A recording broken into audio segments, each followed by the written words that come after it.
But this isn't a very good start, is it? Oh well. I can't see that I'm live. It looks like I've been live for 5 seconds now. So maybe it just started. Hey, let's try again.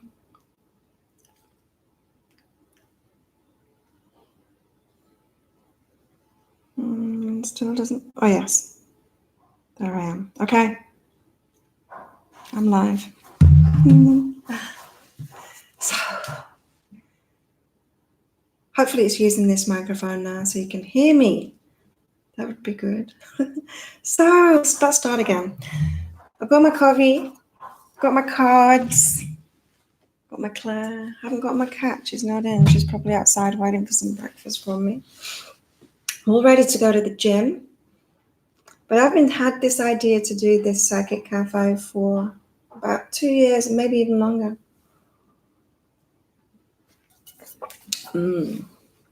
And I've only just got around to doing it. And that's because of the timing. I didn't want to commit to these early morning things, but now I can because I'm in a really good routine looking after myself. If you can see or hear me, please pop a comment in the comment thing so that I know that you're here. So what I want to do is talk a bit about the energies, talk about what's going on in my life, in my inner world, also about you guys too, connecting in with you guys. And so a bit of a backstory. I've been doing these psychic readings professionally for 18 years now, 19 years, 18 years maybe, and online, solely online for the last, I can't remember, 7 years. Before that, I had a shop. In Australia. I was doing massage, I was doing neurotherapy, EEG biofeedback, I was doing energy healings, I was doing psychic readings, and also doing the online stuff as well. And it was really when my shop got so busy with people wanting to book in with readings that I put a buy now button for my readings on my website, because people, I kept on doing phone readings and email readings. The people that had driven to come and get a session with me, but I was fully booked, so I couldn't do it. And so I'd been doing that and giving them my bank details, and I thought I'll just put a button on my website so that people can, click on it and pay by PayPal. And when I did that, it just went boom. It got really busy, and so I'd sit in my shop and I'd be working online in my shop, not wanting customers to come in because I was busy online. And then I realized, what am I paying for a shop for? I can do this from home. And that was quite a while ago now, and it led to a lot of freedom. And that freedom is what I'd been asking for from the universe, that location freedom, time freedom. It gave me so much freedom, that change, And since then, so I worked at home for a while, doing all kinds of things, doing webinars, Periscopes when that was big, running a membership system, all kinds of things, and doing my private sessions, my one-on-one sessions.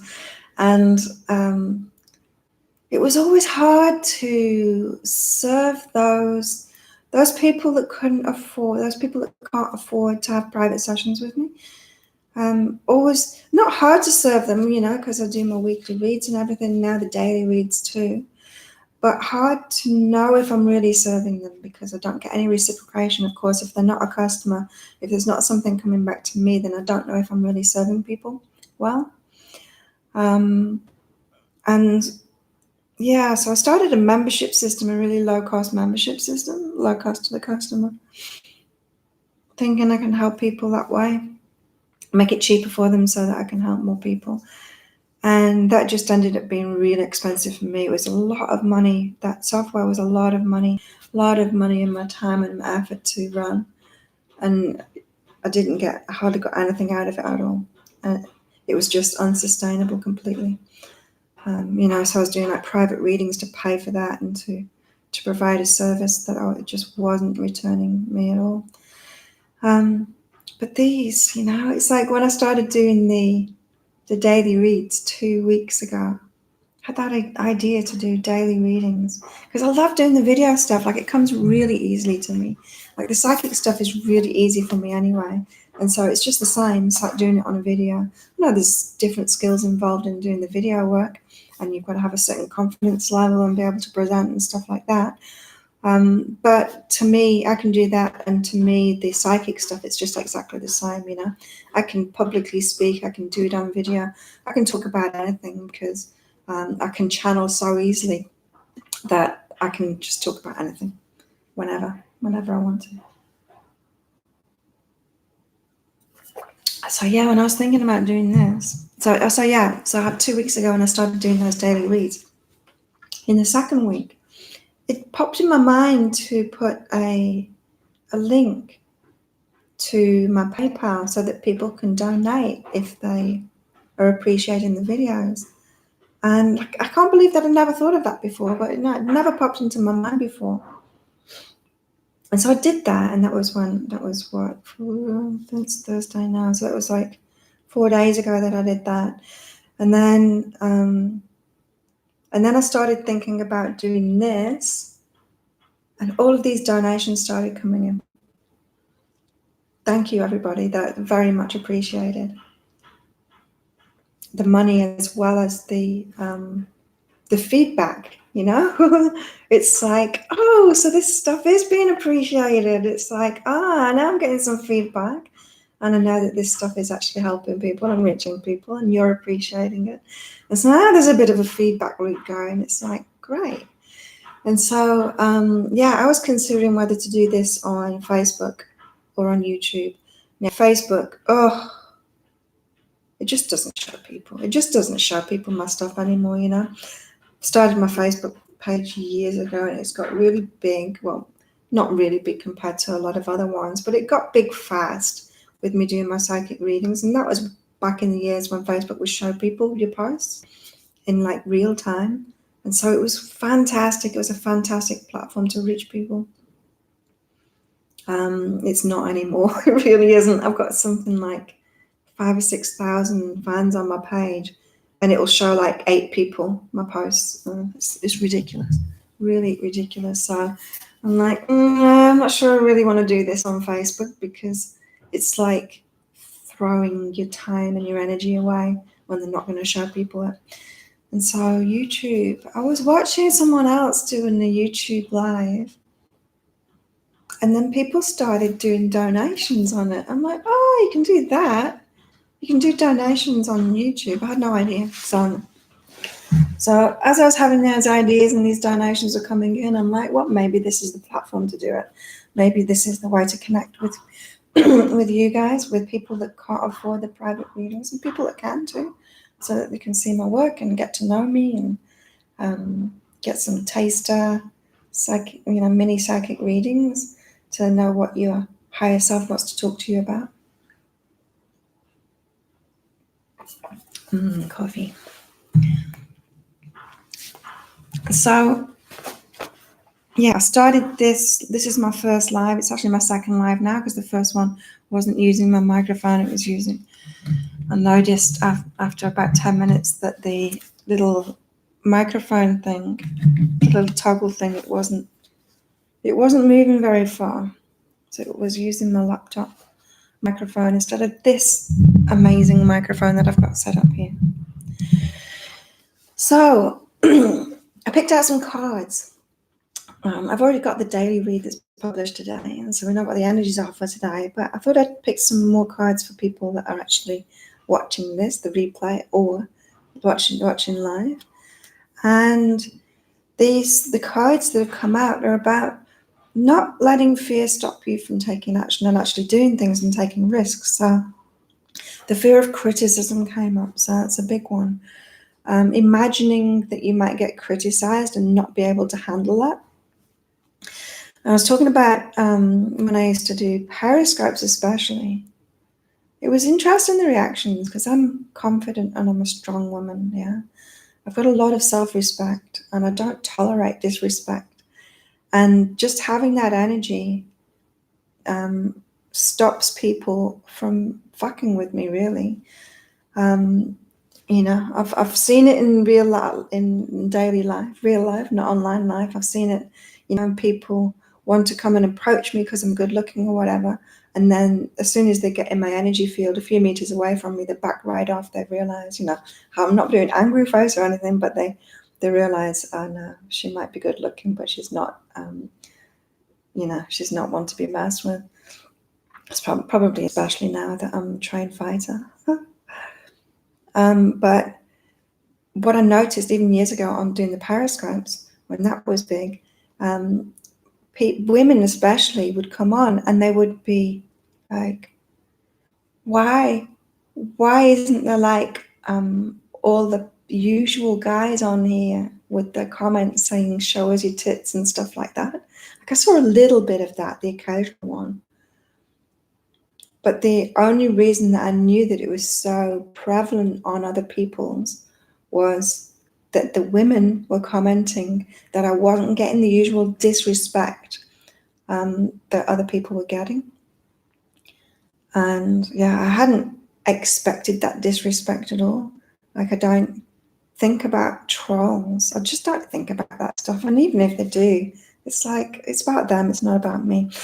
So the guidance today is to not let criticism stop you from taking some risks and putting yourself out there, showing people who you are, doing something like this. Some other guidance is about friendship. And it's about getting in touch with people that you feel, you not only feel a connection with. Okay, there's some aspects that I want to talk about here of friendship. You've got attachment and you've got true connection. Attachment is like, when you want to cling on to a friend because you fear. So imagine like going to a party where there's a lot of people that you don't know. You're feeling a bit nervous, you're not feeling great, and you just want to like hang with one person that you know, a friend that you know, or maybe you see one person that you know in there and then you just kind of attach to them to feel safer. Now that's not connection, that's attachment. And you might have a connection with that person, but then you might not too. And a lot of the times our friendships and our relationships are this attachment. It's out of fear rather than the connection. And when you're in that, when you've got a lot of fear going on, it's hard to see the difference. It's hard to feel the difference between it. And so the guidance is to feel whether it's connection or whether it's fear. Are you holding on to somebody? Are you holding on to a relationship because you don't want to be alone or because you're feeling uncomfortable? This doesn't just go for friendships. This goes for addictions too. Like, there can be anything that we're addicted to. It could be a friendship that's an addiction. It could be alcohol. Alcohol was my thing. Hardly ever drink now, but when I do, it makes me feel so sick. But alcohol was my thing. That was the friend that I clung on to feel better when I was feeling nervous, when I was feeling socially anxious, when I just wanted to relax. So I was feeling a certain level of anxiety, say at the end of the day, and wanted to relax from that. I use alcohol for all kinds of things, to numb myself out, to numb myself out. It's just to not feel anxiety. Anxiety was the big one. But there's other addictions too. We can have all kinds of addictions. And friendship can be one of them. So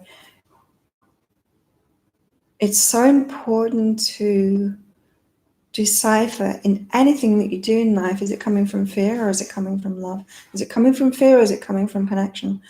As Anna said was it today's? I think it's in today's daily read. Your reasons behind wanting to manifest something. It can either be fear or it can be connection or love. So do you want something? My example in the daily read was a lot of people want to have a windfall, so they want to win the lotto or something. And generally that will come from fear. It'll come from fear of thinking that abundance isn't available to you all the time, or that you're not going to be able to get it through normal means, that that you're not going to be able to get it through the avenues that you've got open to abundance yourself. So whether that's your hustles that you've got, your business, or any partners, or I don't know, shares. It can be all kinds of things, all kinds of ways, royalties, all kinds of ways that money can come to you. And so when you want something out of fear, so say you want to win the lotto, and for some people that can be just like I want to win the lotto just for the fun of it, But generally, most people want to win the lotto out of fear that they can't get the abundance another way. And so when you try and manifest something out of fear, so with the example of winning the lotto, it might manifest, but if it manifests, it's going to give you a lesson. And so in the lotto example, this is when you see or you hear that lotto winners, they end up going broke really fast. They end up losing all the money. They end up getting ripped off by people. They end up losing their family, losing their friends, and losing everything they've got. It's like that's manifesting a lesson, right? And you can, you can see this in your life. So maybe you've gone through a relationship out of fear, and so you didn't want to be alone, and so you just kind of start a relationship with someone that is attracted to you, even though they're not good for you. Like, you've not even thought about it. I used to do that kind of crap. You've not even thought about it like rationally, if they're a match to you, if they're compatible with you, if you want the same things in life. And you just like going into this relationship out of fear of being alone. You don't think someone else is going to show up or whatever it is, but it's fear. It's not it's not a hell yes kind of a decision in your life. And you end up getting a lesson from it, don't you? And it goes for anything. Take a job. If you take a job that you wouldn't really love to do, you end up with a big lesson there, don't you? There's so many examples of it, and we all do it. And so it's really good to get yourself attuned to how you're feeling. Notice what's behind it, if it's fear behind it. So with friendships, real connections make you feel really good. They're uplifting for both. It's a win-win situation. You're bringing things into each other's lives, and friendships can start off like that, and then they can become imbalanced. And that's not necessarily a wrong thing. Like, I used to question myself then. Like, I've had one recently. I've had a relationship recently that went like that. So it was really balanced at first. Really balanced, getting a lot from it, giving a lot in it. It was great. And then it shifted to, and I had to really feel that, shifted into me giving a lot and not receiving a lot back. And it wasn't, I could ask myself, okay, is this my codependency coming out again? And it wasn't that. It's that I've got so much to give. I had so much to give in that situation, and I've got so much to give. And it was more for me recognizing my value in that. And owning that value and using that value for myself, or in another situation it is more of it can be a reciprocal. So it's like in that I started off, and this was a business relationship. Started off as a reciprocal. So I started off not really owning my value in that, because I've never done that before. The particular work that I was doing. So not owning my value in that, not realizing just how much I had to offer in that. Then it was reciprocal. I was doing more and more, really enjoying it, doing more and more. And then that's when I was giving way more and hardly getting anything back. And it was only when it got to the point, I did feel that, but it wasn't enough for me to go, okay, now is the time to let it go. I waited until it got to the point where I was really feeling that imbalance, and getting annoyed as if it was their fault that they didn't have enough to give me back because of everything that I was doing for them. But and I realized how much it was taking away from my stuff too. wasn't focused on my business. I was hardly focused on my business at all. You know, I'd wake up in the morning and it would all be about that. I was managing a place. And it was great fun. It really was great fun. And it makes me know that I want to work with other people. I want like a joint venture. I want to co-create with other people. I want to do things that I love with people that I love. That part of it was just awesome. Absolutely awesome. And so it's this delicate balance of really feeling what things are doing to you, what people are doing to you as well, what friendships are doing to you. Deciphering whether you're doing something out of fear. And so something could start off as a connection. Like a friendship could start off as a connection. It's reciprocal. And then it can go into imbalance. There's nothing wrong with that. Because friendships are meant to help you grow. They're meant to show you things about yourself. And if you've not been owning your value and how much you bring to relationships, or how much you bring to a business, or then you're going to get that lesson. It's not really a lesson. You're going to get that growth. Someone's going to help you to grow in that way by showing you these imbalances. And it's not that they're wrong. It's just that they've helped you grow. Which is interesting too, because that point as well about respecting your value in your work is part of the daily read today. Today for me, that is. I'm on the 26th. It's Thursday 26th for me. I know it's still Wednesday, the 25th for many people. But yeah, the 26th reading is already up. It's already been published. So if you want to check that out after you've watched this, then go do that. If you'd like a little mini psychic reading from me, just pop a comment up and I'll do one for you. So for me, what's been going on for me is I'm feeling so chilled out at the moment. I'm feeling so good. As I said, I detached from a relationship, a romantic relationship. Wasn't that romantic? And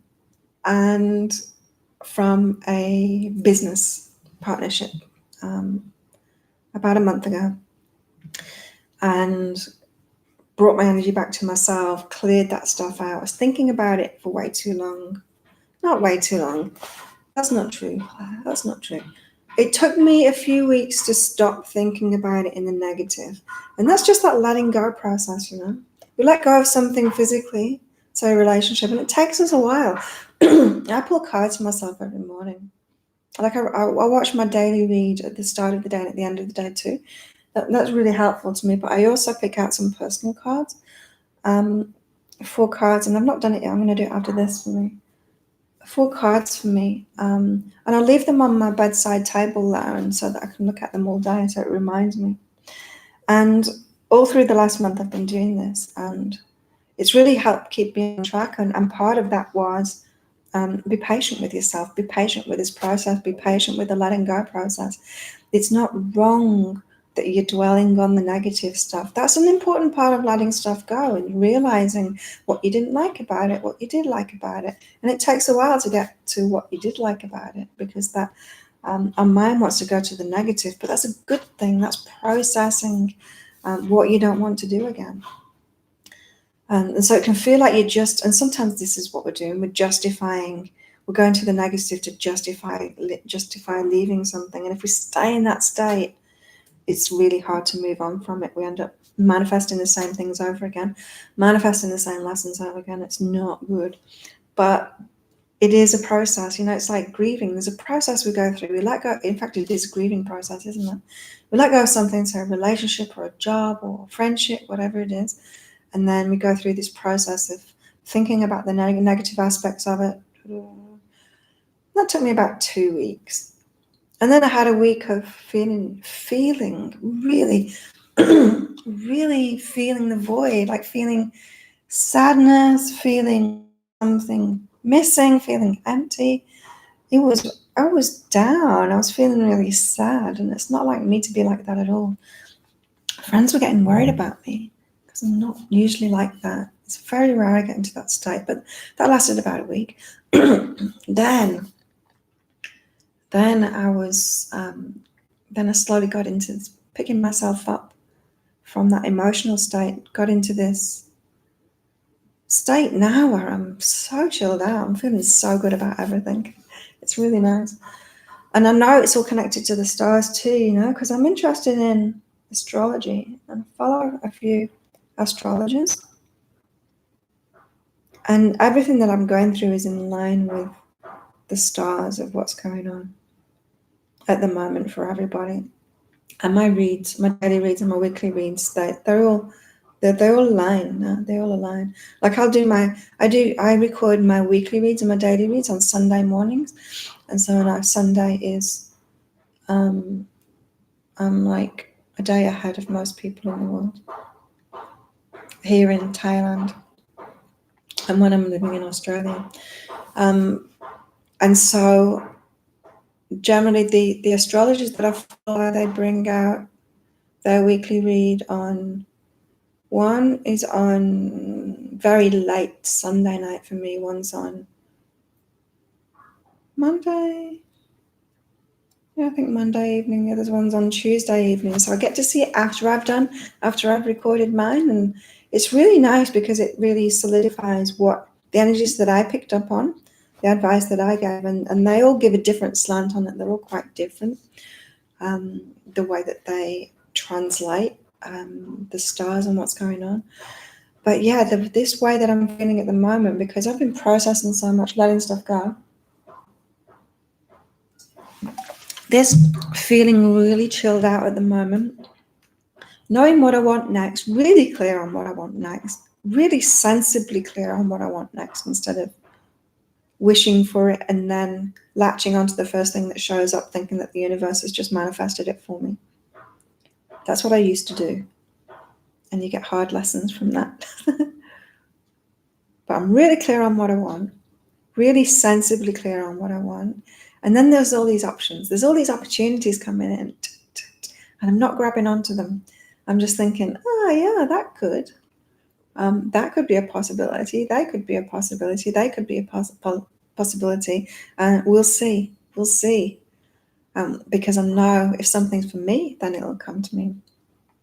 I don't need to grab onto it. I don't need to go for it. I don't need to blindly think this is the universe's answer to what I've been asking for, which is what I used to do, especially in relationships. Oh God, it's kind of embarrassing.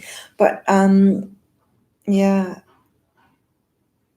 now I'm like, I know what I want, and I can see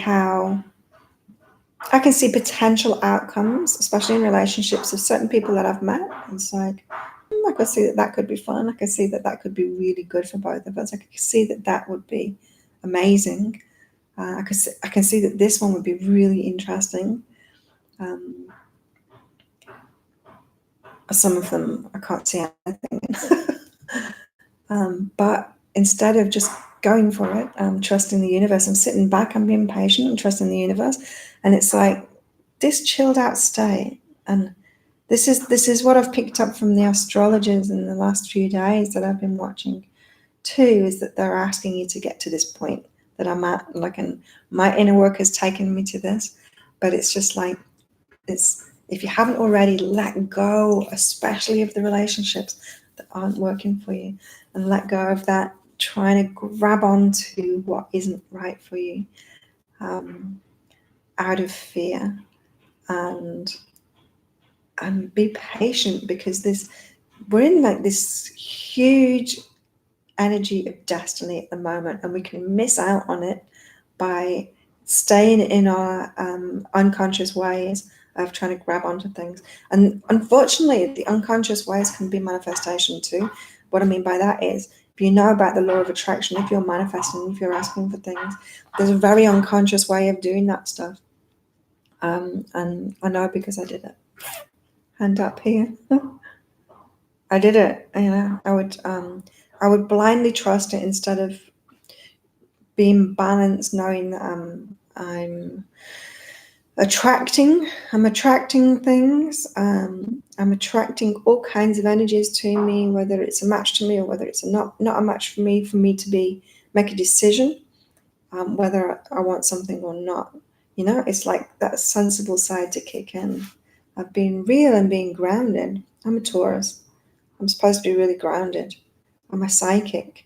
So I've got lots of air going on, but air isn't hardly in my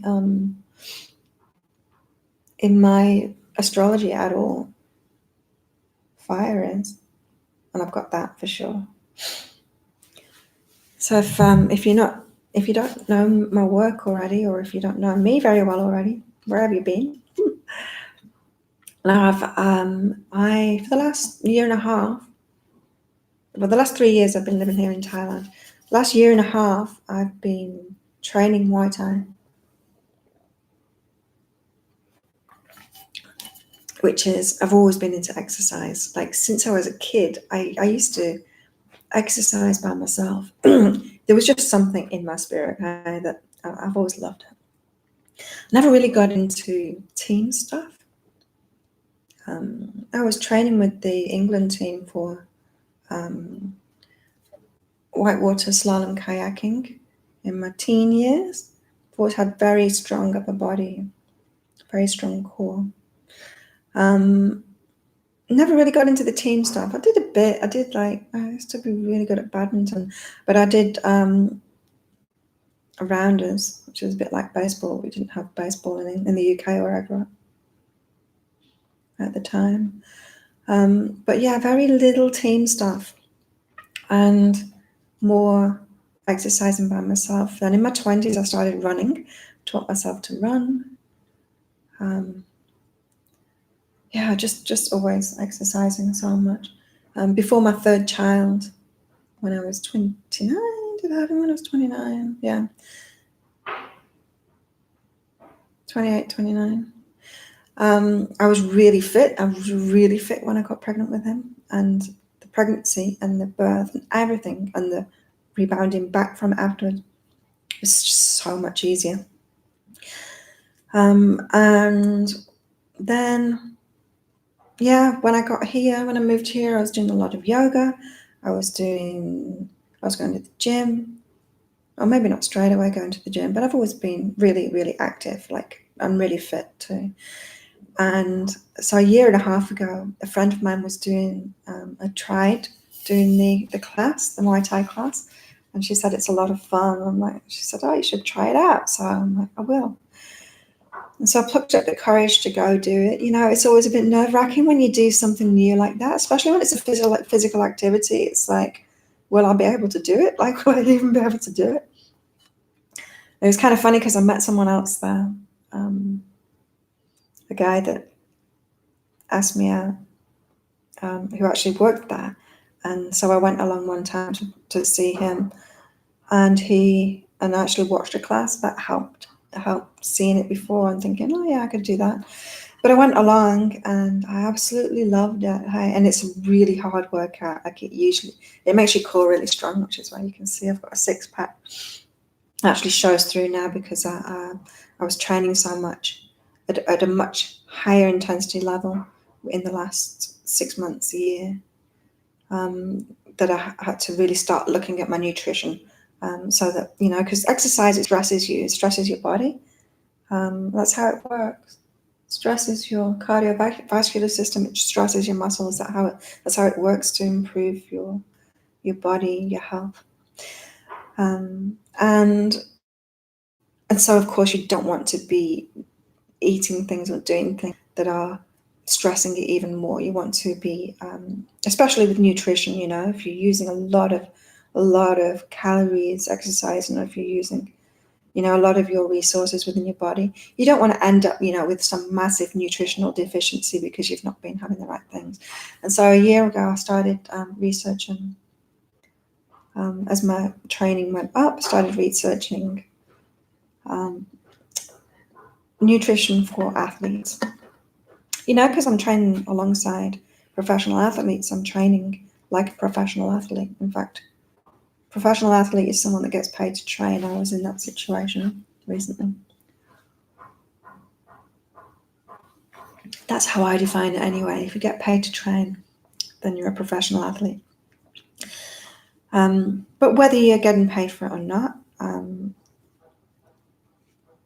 if you're training at that level, if you're training at that elite athlete level, then there's certain things that you need to be aware of. And I needed to make myself aware of that. And so I did so much research. Like I'll generally do all my work on my business in the morning, That's when I'm really good at focus.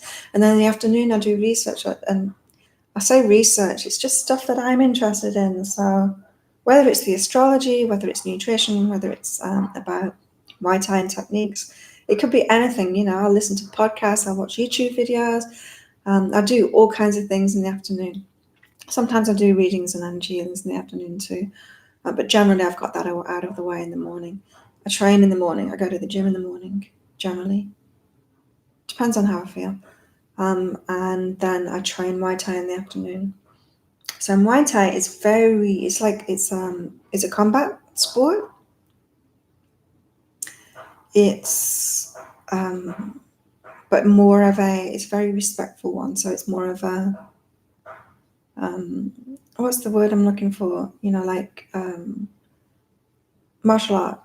It's more of a martial art, very respectful, completely different to, say, American boxing or MMA or something like that, which is pretty brutal. Muay Thai is pretty brutal. We use knees, kicks, elbows, fists. So it's pretty brutal. I remember watching it when I was a kid thinking, whoa, like all I'd seen was boxing, and then I saw Muay Thai and I was like, oh my God, they kick each other's heads. But when you're training it, it gets you so fit. It gets you really aligned to your body aligned. So you're kicking one side, you're kicking the other side. You're using your core to do it, and you soon learn what your instability, what your imbalances are. So my right punch is really hard. My left kick is really hard, and that's actually the same thing. It's this side of my core which is really strong. This side, not so strong. It wasn't so strong. Now it's getting much stronger. My right kick is getting way more stronger than it used to be. Also with flexibility, my right leg is flexible, my left leg is really strong. So left leg for standing, for being really sturdy, right leg for kicking them in the head.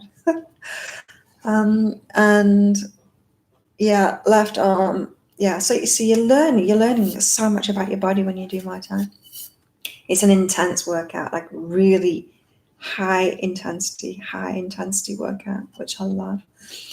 But what I found out about it is it's more of a team thing than I thought. It's not about the individual that's fine, people looking after you, and that's a lot about it. As I said, I never really got into the team sports thing. A little bit when I was kayaking,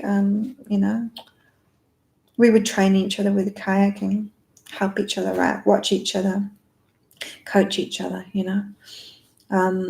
But this is even more so, because I don't know if you know anything about it, but you can train using bags, so punch bags, but it's nowhere near the same as training with someone else. So if you're in a fight situation, that person's moving, they're changing. They've got pads when they're training you, and so it's so different training with someone else. And so I've got 1, 2, 3, 4, 5, 6 trainers. And a new trainer in Kuala Lumpur now as well when I do my visa runs. And they all bring me something new. So there's that aspect of it, so the team aspect of it.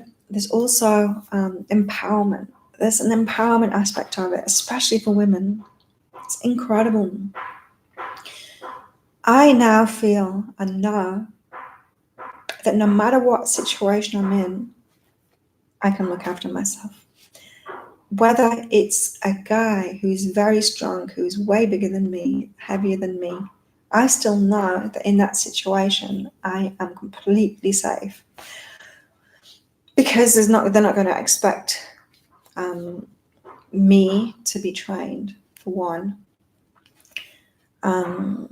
Maybe if they look at my body, they'll see that I am. But there's always an element of surprise, So if a big guy was attacking me, I'd still be fine in that situation. And that feeling from a defense point of view is so nice.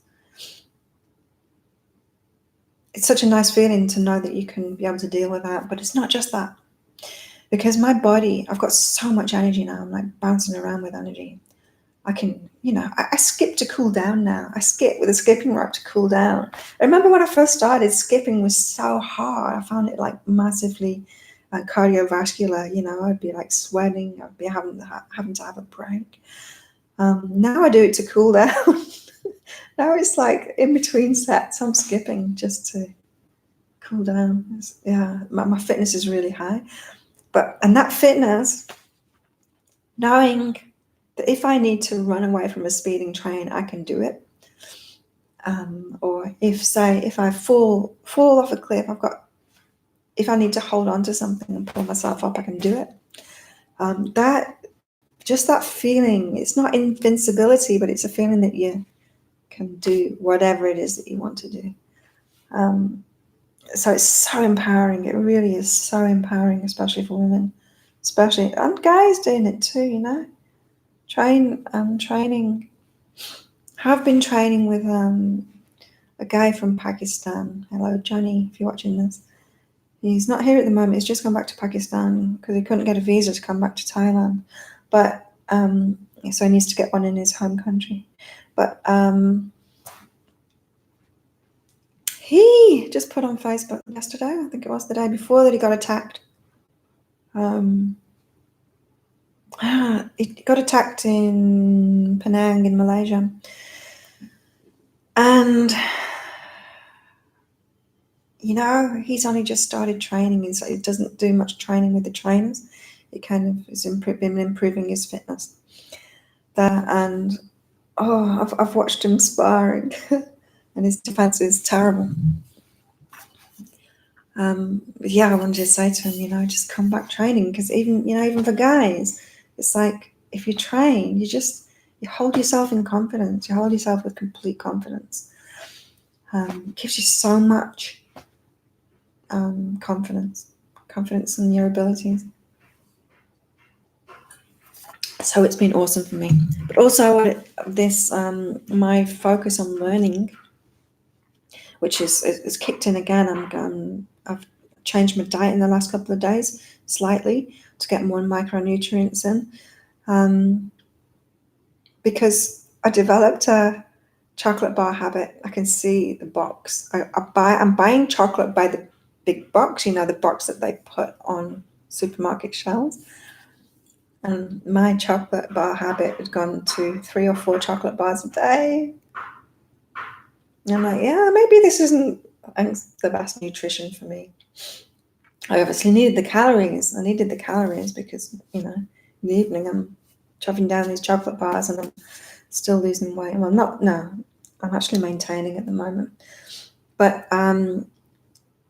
I'm fasting. I want to fast because, there's amazing health benefits and longevity benefits of fasting.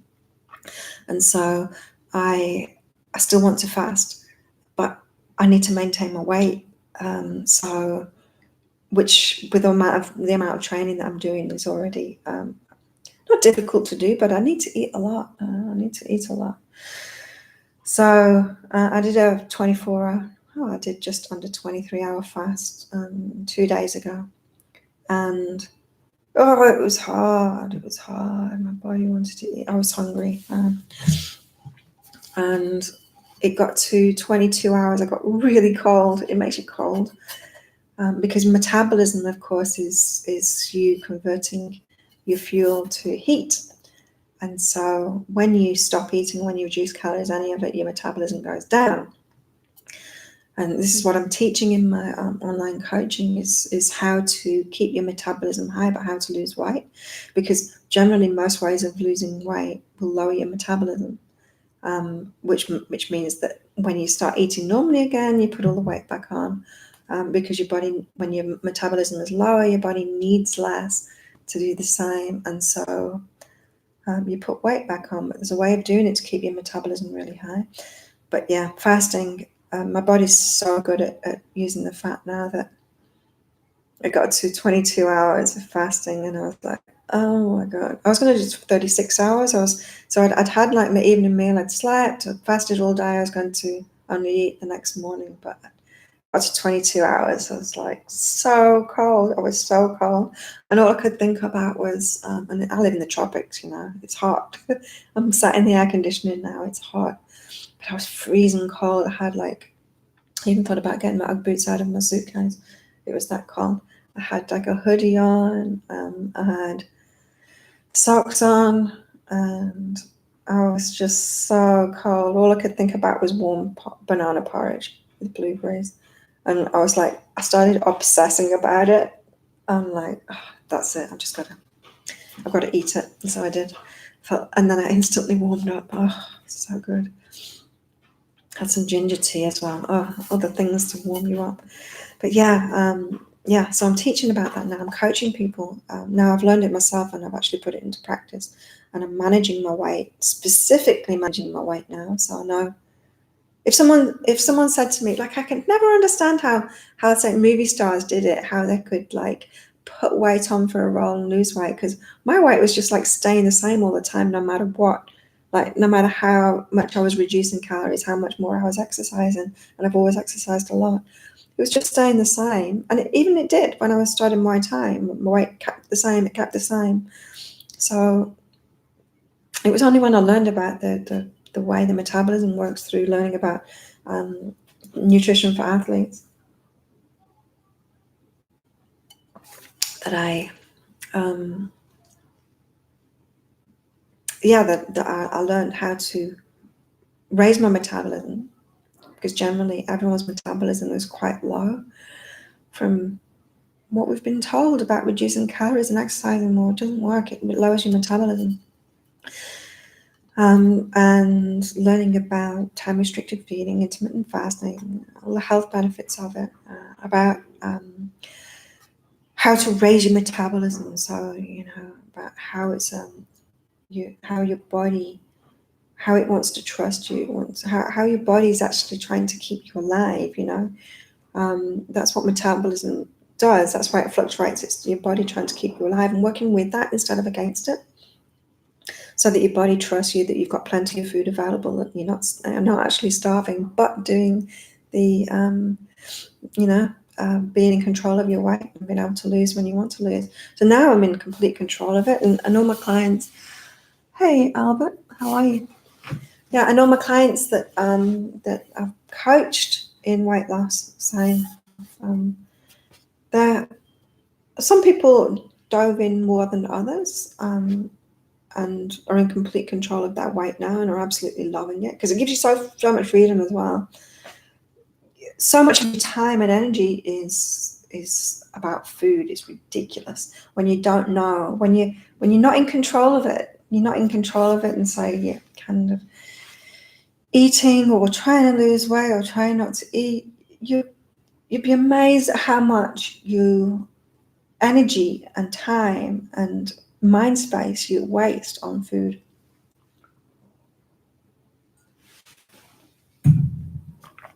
I am a medium, Albert. Yeah. So I've just started doing this show, Psychic Cafe. So not many people on, but so what I wanted to do is connecting with people and do give you mini readings. So I am a medium. So I think what I call a medium is someone who can connect in with a particular spirit. Yeah. So someone that's passed over or whatever. I do that. Don't do it so much, because my real gift is being able to connect in with your higher self. So that's that part of you that's still in spirit form. So it's your spirit, it's your soul. And so your higher self, or inner self, some people call it, is in particular interested in guiding you, leading you to whatever it is that you want in life, and through telling you about your consciousness and your energy. Yeah. So the work that I do is passing. It's like the inner work. It's passing on messages about what's going on within you, within your consciousness.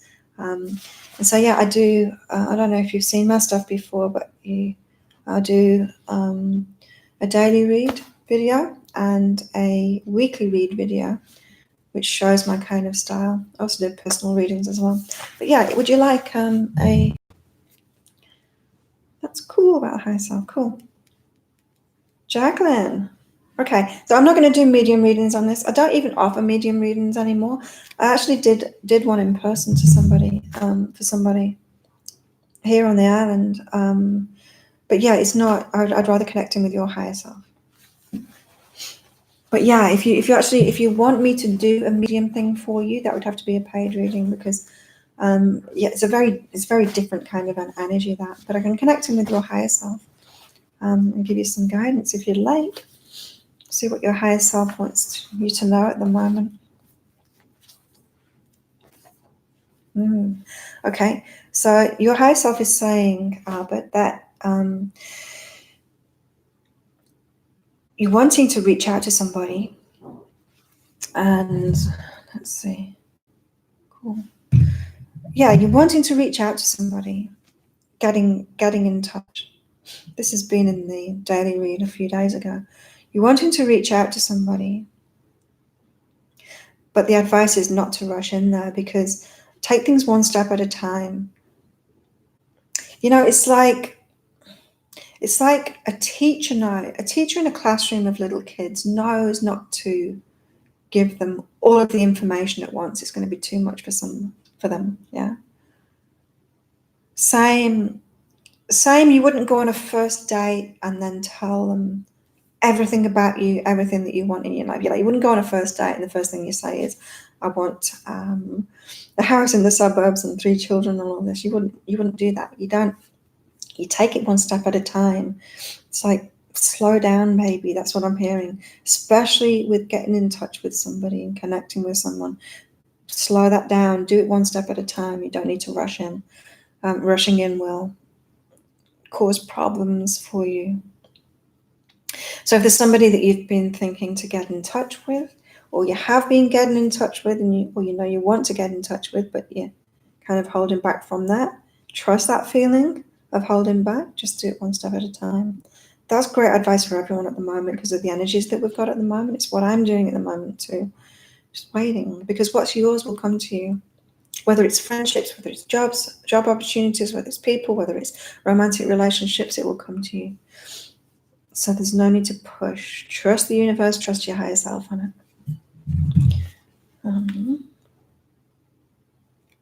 Yeah, one step at a time. Yeah, and it doesn't need to be a person. Like, I'm thinking of that because that's the situation that I'm in at the moment. Quite a few people, in fact, in my life. But yeah, it can be like job opportunities. It can be anything in your life. It can be like trying to manifest something. It could be reaching out for something. It could be. So say if you're trying to manifest a car, rushing in there would be just like going and getting it and putting it on a credit card or whatever. There's a way of rushing into things, and it just doesn't need, you miss the magic when you do stuff like that. You miss the magic. Because amazing things, it's like rushing in and getting a job instead of sitting back and letting things unfold. For example, even with this show, like I had the idea of doing this show for a couple of years and I never got around to doing it. And in the last four weeks, I want to say, I've had 2 offers of TV show. So one person got in touch saying, would you like to do your own TV show, which would also be put out on radio and 2 radio networks, doing this psychic stuff. And I didn't get a intuitive yes hit on that, but I just kind of kept it in the background, thinking, if this is right for me, I'm going to get an intuitive hit to go for it. A few days ago, I got another invitation to do that, but again, I wasn't getting it. I was like, this video stuff, it comes so easily to me and I like doing it, but this opportunity doesn't feel right. It's like this aspect of it that's right for me. I can feel that, but it doesn't feel quite right for me. So I'm sitting back and then I'm doing this instead. Like, this was a yes this morning. In fact, it was last night that I decided to do this, and it was a yes to me then, even though I had this idea a couple of years ago. So it's that saying, one step at a time, trust that what's right for you will come to you, what's really right for you. like ultimately right for you will come to you. And patience, it's great, because when you trust the universe, you can have complete patience. That can be hard where abundance is concerned, for a lot of people. For myself, I'm learning to trust it now, because it always works out. Like, I always have the money to do what I want to do, always. And my life is amazing. But I don't have a huge pot of money in the bank so that I can rush in and do things like get in that car or whatever. I don't have that, but it always works out. And so I've learned to really trust that now, really, really trust it and stop freaking out about it. So that's another. You got some more cards here as well. Yeah, how do you know what is a communication from spirit versus a random imagined thought? It's a really good question. That's something, when I started doing readings, I had to really learn that one, because when you start doing readings for people, you got this little voice, your ego voice in your ear going, this is crap. You're making it up, And of course, some of the times I listen to that voice, I'm like, I can't say that, especially if it was like freaky stuff, like leave that relationship. If it was like, I'm telling someone to do something that's going to change their lives, that would freak me out. And so I'd have this ego voice in my head going, that you're making it up, you're changing someone's life, you're wrecking someone's life, But the way that I know the difference in myself now is knowing what state I'm in when it comes. So you can attract any kind of thought. So have you ever driven down a road and then suddenly you're thinking about a car accident, right? And you're like, where did that come from? Like, and you don't want to manifest it. You're like, why am I thinking about that? Where's that come from? But it's actually thoughts. Thoughts can be attached to something. They can be in a particular area of a road because there was an accident there, or a lot of people have thought about having an accident in that spot. Not thought about having an accident like they want to have an accident there, but there's been a few accidents there. Maybe there's a lot of thought around it. People that were in accidents that have had thoughts and lots of fear energy there, and other people that witnessed the accident, and then people that found out about it on the news. And all this energy, all this consciousness builds, and it's attached to that particular bit of road. And then you go driving through it, you're picking up on those thoughts. So thoughts can come from anywhere, right? So you're right to ask, like, are you making it up? You're not making it up, you're picking it up from somewhere. But is it from your higher self? Like, that's important to know. Or are you just picking up from random places? Well, you're going to pick up thoughts depending on what your energy is, right? So you can only pick up thoughts that are a match to you. And so that tells me when I'm driving along and I've picked up on a thought about having a car accident, that means that I've been totally in an unconscious state. Maybe my mind is just going over negative things or whatever, and then that allows me to pick up those negative or fearful thoughts as I drive through that area. So, saying that, if you're in meditation and you've got into a state where, you can't meditate and be completely clear-minded. Like, I've managed to get into that state. Like, I remember it happening like 3 times on retreat, maybe, not on the same retreats that I've done. It's very rare that you can get to that point where you've meditated for a long time and really had no thought and you feel complete bliss from it. Like, it just hardly ever happens. And you only ever feel bliss. You actually only ever feel bliss from it when you've been in another extreme. And so when you've been in a really active mind state, and then say you go on retreat, so you're having a lot of problems, you go on a retreat, it's the difference between the state you were in and the state that you're at that gives you that bliss. If you're in a good state all the time, life's going pretty good, you're meditating a lot, you never reach that bliss state because there's not a big leap to be made. That's an important one, because people can get disappointed in meditation. But if you're having an okay meditation, so you're clearing your mind, you're noticing, you're waking yourself up when your mind goes off quite quickly. You're noticing what's going on. So it's quite a good meditation. Then you can start listening the thoughts that come in that try and distract you. You can tell when it's like reruns of stuff that you've been thinking about. And then you can tell when it's inspired. And when it's inspired, that comes from your higher self. It feels totally different. And generally when that happens is when I stop my meditation, because I've had this idea and I want to do it, and I put it into action like there's nothing else that I would do. So that comes from your higher self. Now, when I do it for people's readings, like it's all of it now. Like it's all of it. Because I've been doing it for so long that I just trust it all. Just trying to develop myself. Like specifically, if I'm trying to connect to my sister, how do I know what's an imagined thought of her versus actually what's coming through? Yeah.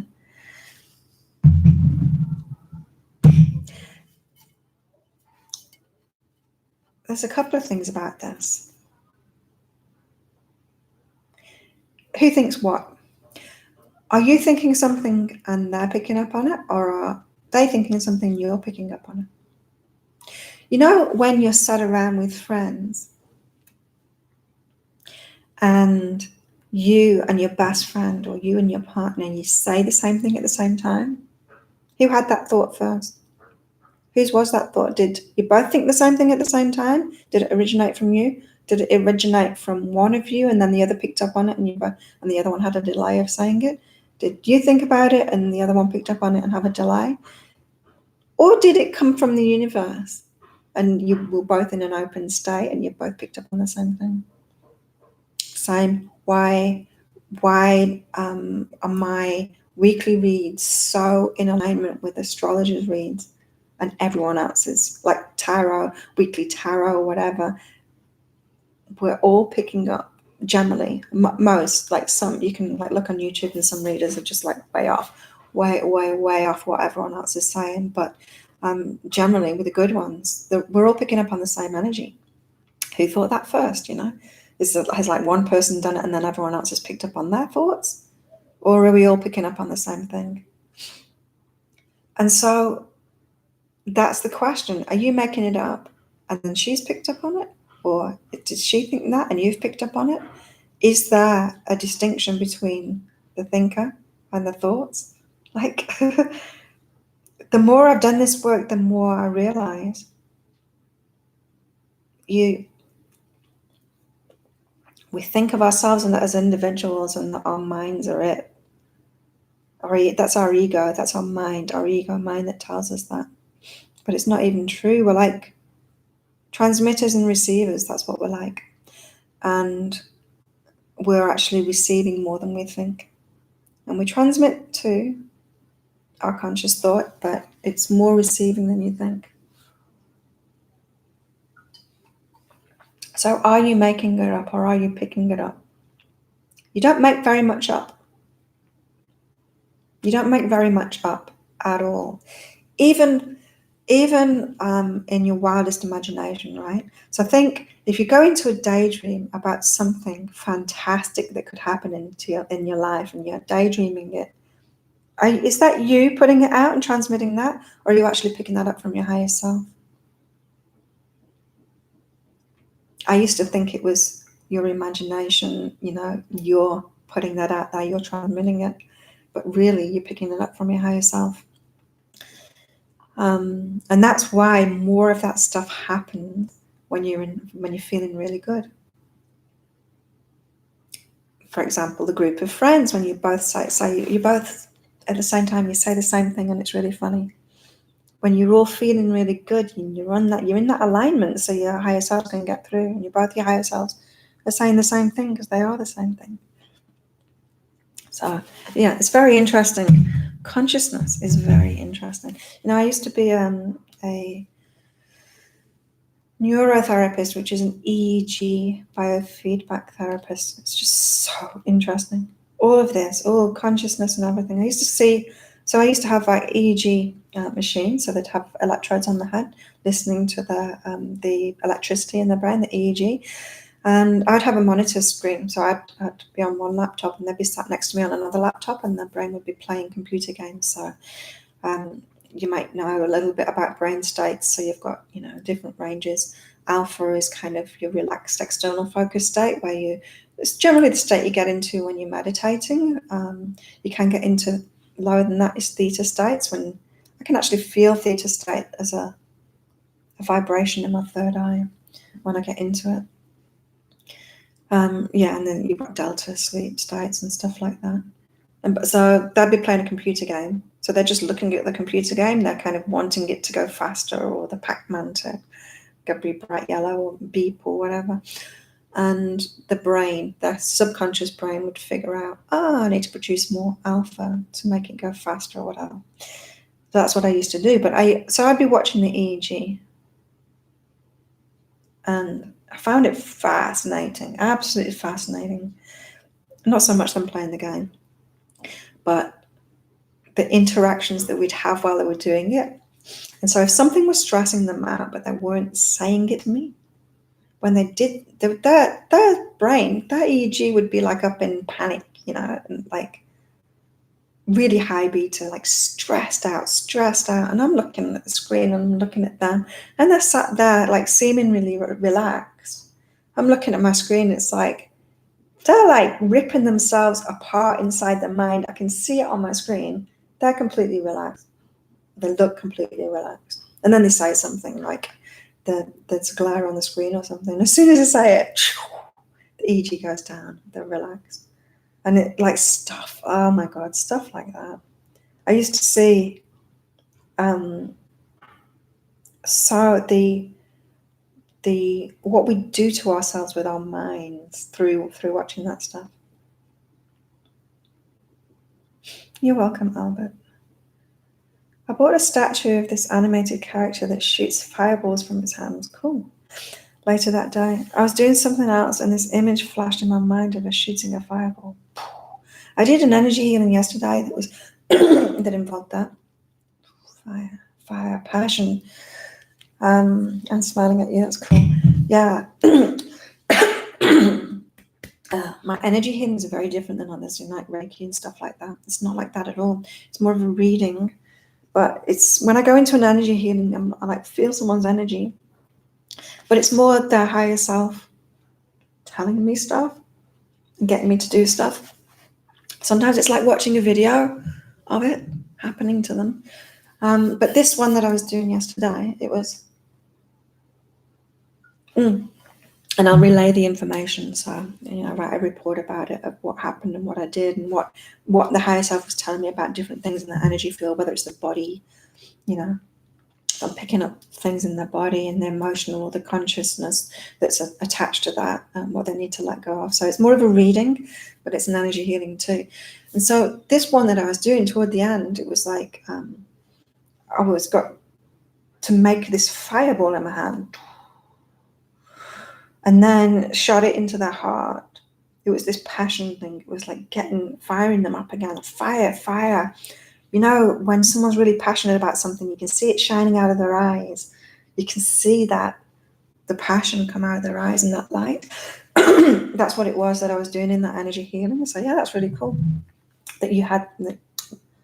I want an animated character that shoots fireballs from their hands too.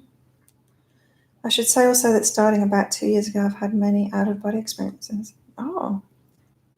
I was in a focused, stable energy state, calling out to Jacqueline, and a blue ring of energy appeared. Blue, calming, nice. Inside of it, a white orb emanating particles slowly. So this is like the energy healings that I do. It's great. I love watching it. I was then filled with the most extreme feeling of bliss and peace. Yeah. Oh my God. When I do energy healings, I feel amazing. I get so much out of it. All of this work. Doing readings too. I get so much wisdom. Blows my mind, the wisdom that comes from people's higher selves. Or is it my higher self, or is it all of them? Blue rings. When I've seen stuff like that, blue. Yeah, blue's very calming. Like, it depends. It's like, these cards that I pick out, you got touch and one step at a time. If I pick these very same two cards out for someone else, it would be a different message. Those words would mean something, but it'd be a different message. Same with the energy healings. I've found, that ball of fire could be different for different people. I knew what it was for her that I was doing it for. And same with blue rings. So generally when I've seen that kind of stuff, blue, very calming, like taking anxiety down, really, really calming. But that might just be me. Cool.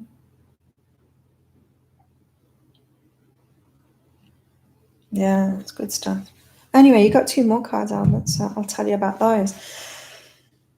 Ooh, this is good. I'm glad you told me all of that, and we talked about that before I looked at these 2 cards, because you've got overwhelming and prepare. This is interesting, and I'm just getting the tingles of confirmation on this. So when I'm saying something really important to somebody in a reading, I get this sometimes full body tingle, sometimes just a little bit. That was just down my right arm there. So, and again, I'm getting that feeling. Overwhelming and prepare, right? So you are being prepared for something now. And just like I was, I've had my gift all my life, but it's come in steps, so as not to freak you out, it comes in steps. Oh, I just saw I've been going for 1 hour, 11 minutes and 11 seconds. It comes in steps so it doesn't overwhelm you. Part of my opening for my psychic thing, many years ago, 25 years ago, 30 years ago, I was seeing a lot of stuff, especially in the evenings, and I still do now. Like the other night, there was a woman who came to see me that wanted to fight with me. That sounds scary, but I'm Muay Thai trained. It's not a scary thing to me. And I was open to fighting her in a contest way, in a respectful contest way, not someone aggressively coming trying to fight me in the night. I still do see, but when it first started, it used to freak me out. Absolutely freak me out. I hadn't healed myself from a lot of past trauma, from violent attacks. I wasn't okay with that stuff at all. A lot of the stuff I hadn't even remembered from my childhood at that point either. So my subconscious was really keeping it from me because I wasn't in any way ready, emotionally ready, with support around me to deal with the stuff that came up for me. So things were introduced to me, for my life path, for this psychic path or whatever, energy healing path, little by little. And in the same way, your higher self is saying the same thing. You're being prepared. Your gifts are opening up bit by bit, so as not to overwhelm you. And it will be overwhelming, but know that it won't always be overwhelming. And so if something overwhelming happens to you psychically, then know it's just that you're ready for that now. Don't freak out too much and just deal with it as you can, and in step by step. And then when you later on, it will become really easy to. Just as with my psychic readings, I'm cool about it all now. Telling people whatever, I'm cool about it now. It's very rare that I'll even attract people that need like strong information about avoiding trouble or something like that. Because I'm generally attracting people that are already healers, psychics, or that heavily into the law of attraction already, or have done a lot of work on themselves, because if they haven't, we're just nowhere near aligned with each other. They wouldn't understand a word I was saying. But I used to do a lot of like mini readings on Facebook, so I get people to comment on the post, and I do a mini reading for them, because I can do them like that, just pull out cards, give them a message. And with people, because then I'll attract all kinds of people that need all kinds of messages, So there's been some pretty intense messages that people have needed, and I've completely trusted that, that I've not been making it up. Mhm. You're very articulate and informative. Well spoken and thoughtful. Thank you, Albert. Yeah, I've been doing this for years and I love it. Really, really. I love doing this format too, this video. I'm excited that I've been offered TV shows but not wanted to do it yet. Maybe this is the way. I'm also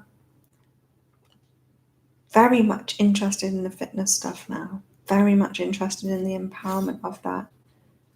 Teaching people about that, teaching people about breaking through the limitations, about like I'm 48, I'm fitter and healthier than I've ever been. I've got so much energy. I can do anything, like really. And I know that I can do anything, you know. I'm feeling that. It's a very empowering state to be in. So I want to incorporate it. I want to have more fun with this kind of stuff too. I want to work with other people as well. We'll see. We'll see where it leads me. But thank you. Thank you for that appreciation, for the compliment. Yeah, I love what I do. It's great. Well, my battery is almost done on my MacBook. My coffee is getting cold and it's almost finished. So I think I'll leave it at that.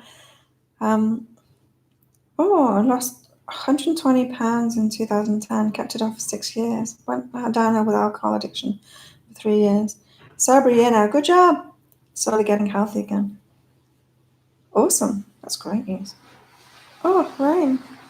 Yeah, alcohol is my drug of choice too. I use it. Have used it in the past. Oh, I used to drink so much. I used it for anxiety. I used it to ignore my feelings, social anxiety especially.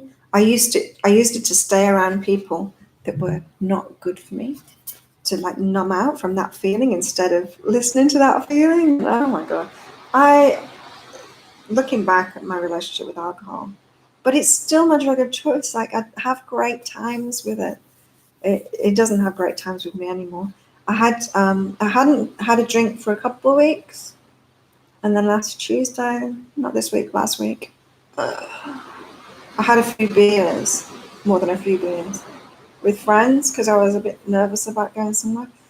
And oh my, I was so sick the next day because I'm so fit and healthy now that if I do anything like that, it's just like makes me feel horrible, like I'm sick afterwards. Which is kind of a shame because I do enjoy it. Unfortunately, I've got a really high tolerance to it, so I can drink a lot. And when I get in a party mood with people and I'm having a good time, then I'm just like, ugh, drink way too much. But I enjoy it. That's the thing. It's like, and a lot of my friends, a lot of my friends are using alcohol. Some of my friends are using other drugs too. Like, everyone's got their addictions. Everyone. Yeah, alcohol. Trying to get a balance with it, but I'm not sure it's even possible because it makes me so sick now. Thank you, Albert. Yeah, subscribe because I think I'm going to do one of these once a day if I don't have customers. Like I do YouTube. I do Skype sessions with people, like breakthrough sessions and stuff. And it's generally around this time or an hour and a half ago when I start those. So if I don't have sessions booked, then I'll do these because I want to connect in with people. Hopefully get a lot more people on here, be sharing information and figure out a way of how to do donation thing on here. But yeah, if you want to connect in with me more, behealing.com is my website. If you want a private session with me, I do emailed readings. So I'm fast at typing. So your reading, the regular length is 3 pages long. You get to keep it, you get to reread it. My customers say, like they see it's like it changes. They'll read it when they first get a lot out of it, and then they look at it again in 2 weeks' time and it seems to be telling them something completely different. And it's like the readings that go on forever. So great to connect with you. Thank you for coming along, everybody, and I'll see you maybe tomorrow. I'm going to go to the gym now in the rain. Bye.